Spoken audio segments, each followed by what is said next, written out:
When it comes to depression, I've noticed that majority of people, we try to protect those around us by hiding it.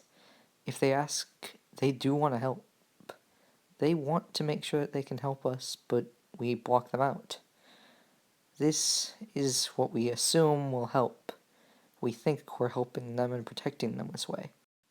But as I've learned from my past experiences 3 years ago, well, spoiler alert, lying about how we feel and saying that we're okay when we really need help does not end up equaling to, oh yay, we're happy now. That's not how mental illness works, and it's not even how the brain works.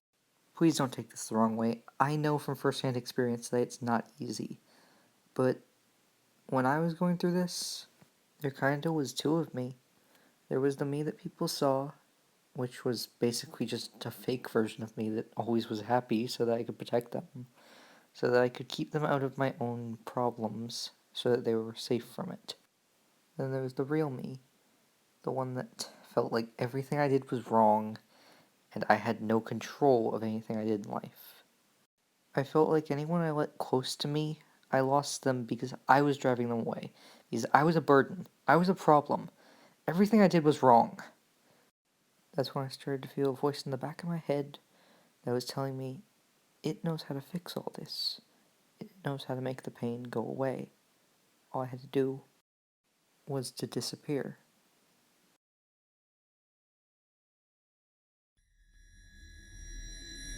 You can't get rid of me that easily. Watch me.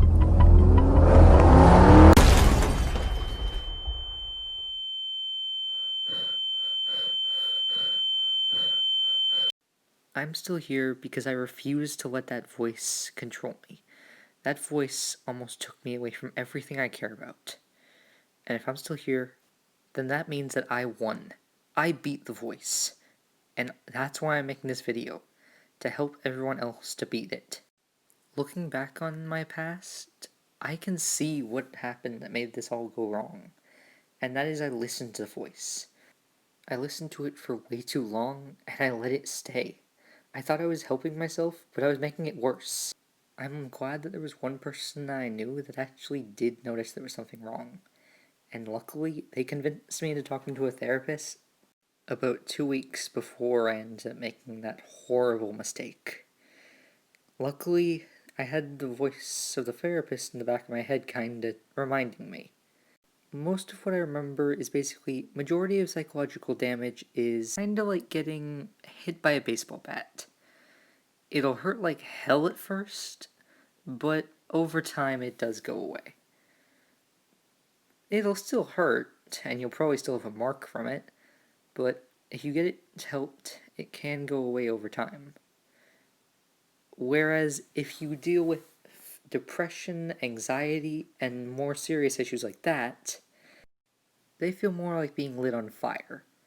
Which, basically, to put it bluntly, it's gonna hurt a lot more. It mostly depends on the person, but if it's not treated, no matter who it is, it's gonna linger and it's gonna make a lot of problems. Kinda like a psychological third-degree burn. The first step is also the hardest, and that is, you gotta talk to somebody. If it's somebody close to you, or somebody that's a therapist. I know that to a lot of you, that's a lot to ask. But I promise you, if you speak up and ask for help, people are willing to help you. You have to have trust in people, otherwise you'll never be able to improve upon this. I know that this is near impossible, but you've got to have faith. I know I'm not a doctor, and I know I'm no expert on this topic, but as somebody who had to go through it myself, I know that if you don't speak up, you'll never get out of this. People are ready to help. You just gotta be willing to let them. If you're going through this yourself, please talk to somebody. I promise this will help. Thank you for watching my video. See you next time.